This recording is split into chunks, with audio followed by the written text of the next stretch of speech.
Hari ini, saya, Dr. Reza, akan membongkar 5 jenis nasi dan 5 karbohidrat lain yang diam-diam bisa membuat gula darah Anda meledak.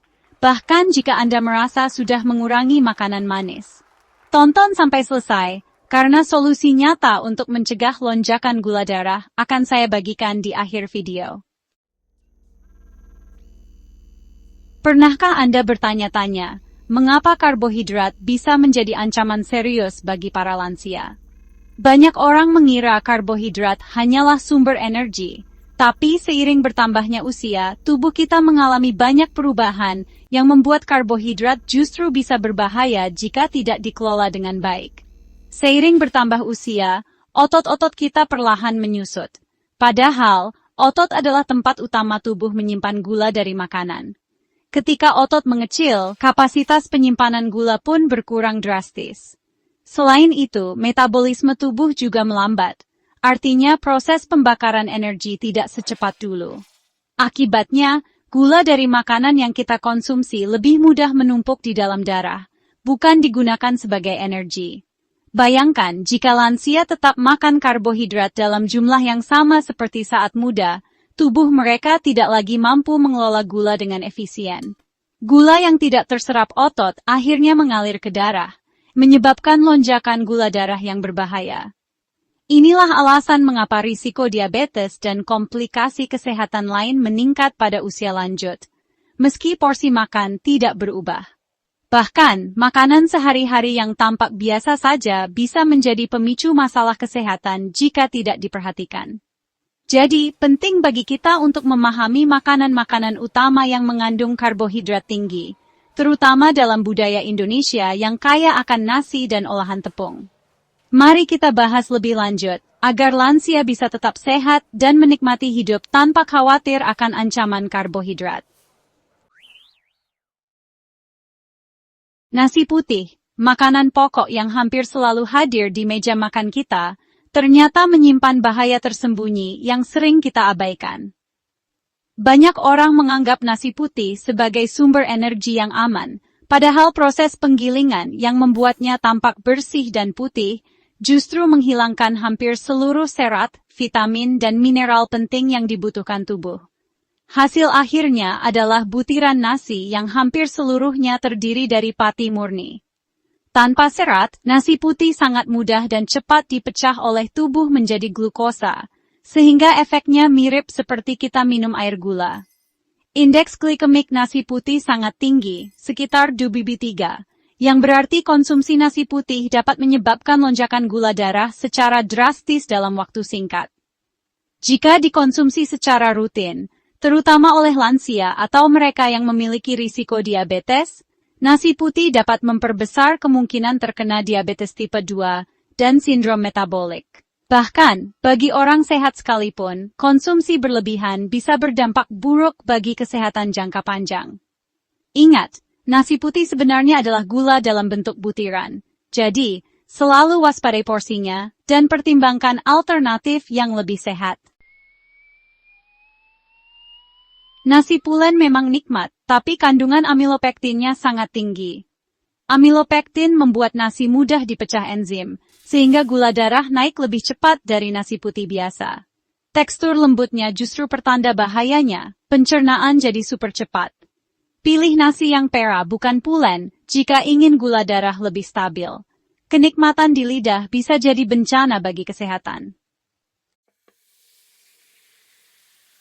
Nasi ketan, baik putih maupun hitam, adalah raja lonjakan gula darah. Hampir seluruh patinya amilopektin, membuatnya super lengket dan sangat mudah diubah jadi glukosa. Indeks glikemiknya bisa mencapai 98, hampir setara gula murni. Bagi penderita diabetes, bahkan sedikit nasi ketan bisa sangat berbahaya. Ketan hitam tidak lebih sehat, dua-duanya bom waktu glikemik. Nasi instan memang praktis, tapi proses pragelatinisasi membuat patinya sudah rusak sebelum dimakan. Tubuh hampir tak perlu mencerna, gula langsung diserap dengan sangat cepat. Ini jalan pintas menuju lonjakan gula darah, bukan hanya kemudahan di dapur. Konsumsi rutin bisa mempercepat kerusakan metabolisme, terutama pada lansia. Pilih nasi segar, Hindari nasi instan jika ingin gula darah tetap stabil. Bubur nasi sering dianggap makanan ringan, padahal sangat cepat menaikkan gula darah. Proses memasak menghancurkan struktur nasi, membuatnya super mudah dicerna.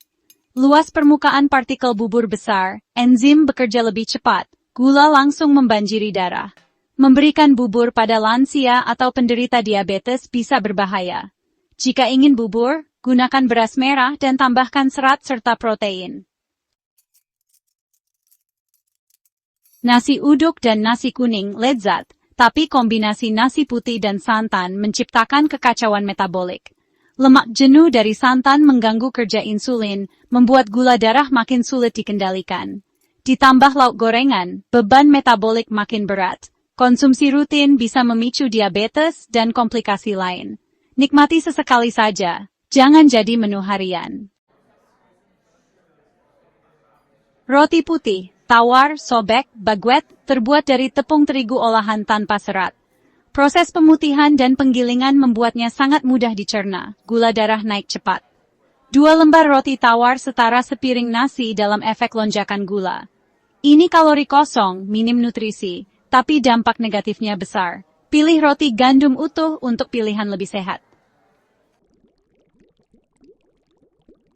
Kentang rebus utuh dengan kulitnya lebih baik untuk gula darah.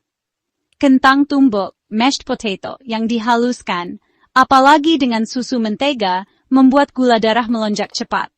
Proses penghalusan menghancurkan serat, pati jadi sangat mudah diakses enzim. Indeks glikemik mashed potato jauh lebih tinggi dari kentang rebus. Cara memasak menentukan dampak pada gula darah. Mie instan, tepung tapioka, dan sereal sarapan, 3 karbohidrat olahan yang sangat berbahaya. Mie instan karbohidrat olahan, lemak jenuh, dan natrium tinggi, kombinasi buruk untuk gula darah dan jantung. Tepung tapioka, 100% pati, tanpa serat, protein atau nutrisi, bom gula murni. Sereal sarapan seringkali tinggi gula tersembunyi, proses ekstrusi membuatnya mudah dicerna. Semua ini memicu lonjakan gula darah yang ekstrem. Pilih makanan utuh, hindari olahan berlebihan. Jangan panik. Ada solusi nyata. Banyak orang merasa cemas saat mendengar kadar gula darahnya tinggi. Tapi sebenarnya, dengan langkah sederhana dan konsisten, Anda bisa mengendalikan gula darah dan tetap hidup sehat. Kunci utamanya adalah perubahan pola makan dan gaya hidup yang mudah diterapkan sehari-hari. Salah satu langkah pertama yang bisa Anda lakukan adalah mengganti nasi putih dengan pilihan yang lebih sehat, seperti nasi merah, nasi hitam, atau nasi porang. Jenis-jenis nasi ini lebih kaya serat dan memiliki indeks glikemik yang lebih rendah, sehingga membantu menjaga gula darah tetap stabil setelah makan. Selain itu, serat yang tinggi juga membuat Anda kenyang lebih lama dan mengurangi keinginan ngemil. Ada juga trik sederhana yang bisa Anda coba di rumah. Setelah memasak nasi, dinginkan di kulkas selama beberapa jam, lalu hangatkan kembali sebelum dimakan. Proses ini membentuk pati resisten, yaitu jenis karbohidrat yang tidak mudah dicerna tubuh dan tidak menyebabkan lonjakan gula darah. Cara ini sangat efektif untuk menurun dampak nasi pada gula darah Anda. Jangan lupa, perbanyak konsumsi serat dari sayur-sayuran segar, dan tambahkan protein seperti ayam, ikan, atau tahu tempe di setiap porsi makan Anda. Kombinasi serat dan protein membantu memperlambat penyerapan gula ke dalam darah, sehingga kadar gula darah tetap stabil sepanjang hari. Ini juga baik untuk kesehatan pencernaan dan menjaga energi Anda. Selain mengatur pola makan, penting juga untuk rutin memantau kesehatan Anda. Lakukan pemeriksaan HbA1c secara berkala, untuk mengetahui rata-rata gula darah selama 3 bulan terakhir. Dengan begitu, Anda bisa mengetahui apakah perubahan gaya hidup yang Anda lakukan sudah efektif atau perlu penyesuaian lagi. Jangan simpan informasi penting ini untuk diri sendiri saja. Bagikan video ini ke keluarga dan teman-teman Anda melalui WhatsApp atau media sosial lainnya, supaya semakin banyak orang yang sadar akan bahaya karbohidrat tersembunyi dan bisa mengambil langkah pencegahan sejak dini. Tetap sehat, Tetap semangat, dan terus edukasi diri serta orang-orang terdekat Anda.